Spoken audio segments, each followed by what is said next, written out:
আমার মনে বড় দুঃখ। কেন? এই বাড়ির কাজ করতে করতে মাথায় আমার নরক যন্ত্রণা। আর জানেন এই বাড়ি কখন টিফিন দেয়, সকালের খাবার কখন দেয় জানেন? কখন? ওই 8টা, 8:30? না না, বেলা 12:30টার সময় টিফিন দেয়। ও, তাহলে দুপুরের খাবার কখন খান? দুপুরের খাবার দেয় জানেন কখন? কখন? দুপুরের খাবার দেয় 5:30টার সময়। ও, তাহলে রাতের খাবার কখন খান? খাবার খাই ভোর 4টের সময়। ও, তাহলে সারা রাত ঘুমান কখন? এরা তো আমাকে ঘুমাতেই দেয় না, সারা রাত জেগেই থাকি।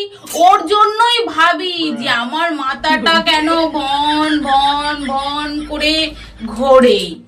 এই কারণেই ঘোরে, সারাদিন আমার ঠিক মতন খাওয়া হয় না বলে। কাজ আর কাজ, কাজ করতে করতে নরক যন্ত্রণায় আমি জ্বলছি একদম। কি আর করবো, কাঁচা হয়েই গেল।